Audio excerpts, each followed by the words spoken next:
જો આપણને આપણા મુક્ત શું કહે છે કે અખંડ સ્મૃતિ ને અખંડ સ્મરણ રાખો, બરાબર?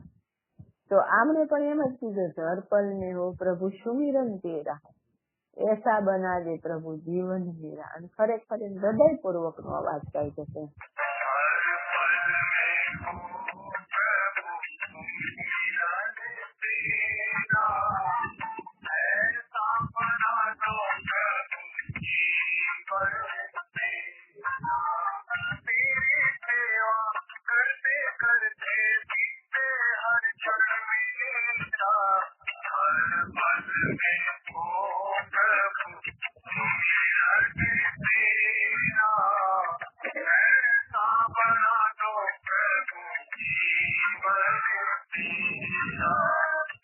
કે તેરી સેવા કરતે કરતે બીતે જીવન મેરા. આપણને એમ છે કે આપણી જ પાસે નોલેજ છે, પણ જો બધા એ જ કે છે, બધાનું લક્ષ્ય તો એક જ છે. એ લોકો અખંડ સ્મૃતિ માટે જ જ્ઞાન, એમાં જો બીજી કોઈ વાત નથી આવતી. એમ જ છે, તારા સેવામાં જ મારું જીવન વિશે એસા બનાવે પ્રભુ જીવન મેરા.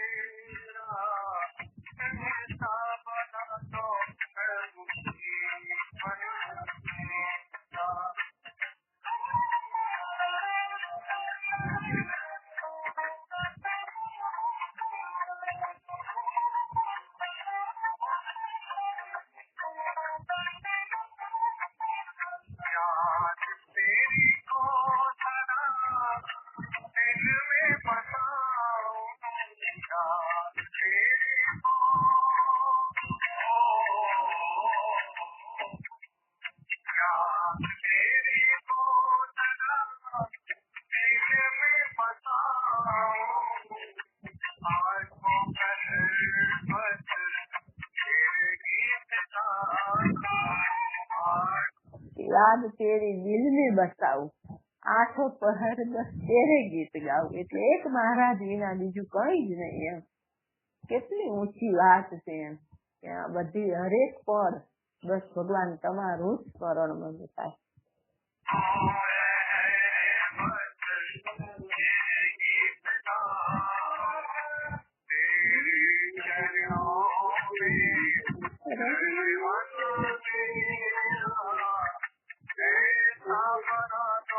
મારું મન ક્યાં રે એમ કે બસ એક તમારા ચરણોમાં જ મારું, બીજે જગતમાં ક્યાંય મારું મન ન લાગે એવો મને બનાવી દો.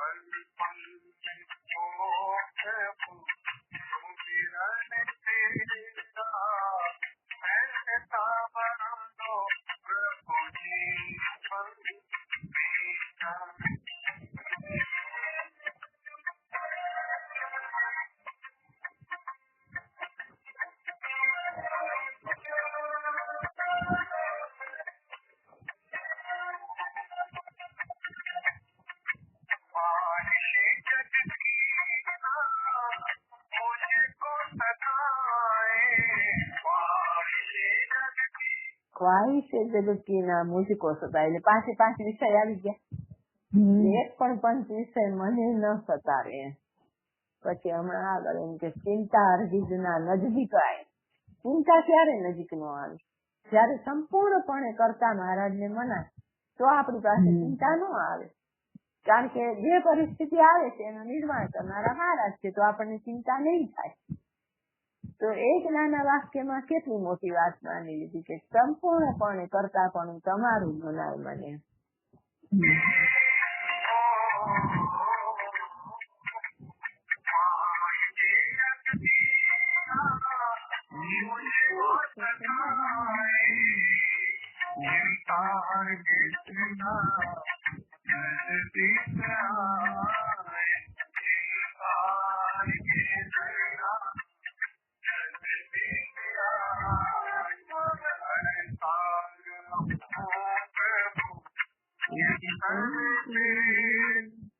હવે પેલા કીધું કે મન તારામ લાગે, હવે ચિત્તની વાત આવી.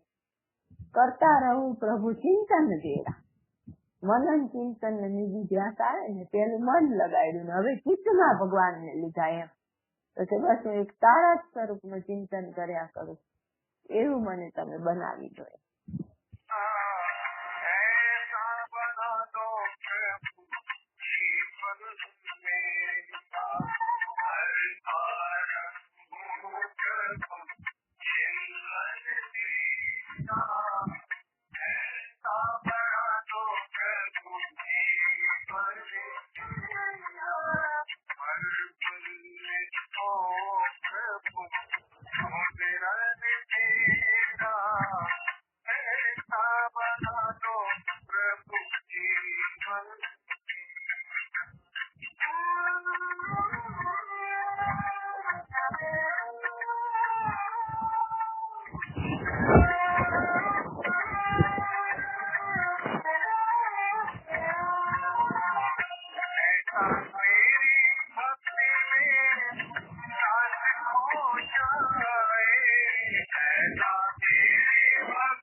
ભક્તિમાં હું તમારી ભક્તિમાં એટલી બધી તલ્લીન બની જાઉં કે મારું આખું અસ્તિત્વ જતું રહે, દેહાભિમાન જતું રહે અને બસ તમે જ રહો એમ. જેમ ઓલા વાલ્મીકી ને રામ રામ ના મરા થઈ ગયું ને ઓલી ગોપીઓ કે કાન લો કાન એને બધું દેહભાન ભૂલાઈ ગયું. તો કે બસ મને એવું થઈ જાય મારું અસ્તિત્વ ભૂલાઈ જાય, મેં ના રહું બસ તું ही तू हो जाए.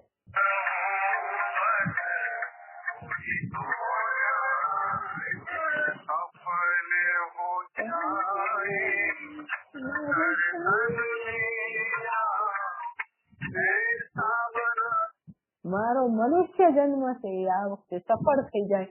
એમાં સફળમાં છેલ્લે શું માં એને કઈ લેવલે જ્ઞાન પછી સફળ કીધું તો કે જયારે પોતાનું અસ્તિત્વ ભૂસાય અને પુરુષોત્તમ રૂપ થઈ જાય તો આપણામાં છેલ્લું પ્રાપ્તિ જ છે. એ બધો દાખલો કરતા કરતા તમારી શેષ મહારાજની મૂર્તિ રૂપ થવાનું છે. તો કે એવું કરીએ ત્યારે આપણો જન્મ સફળ થાય. એસા બના દો પ્રભુ જીવન મેળા.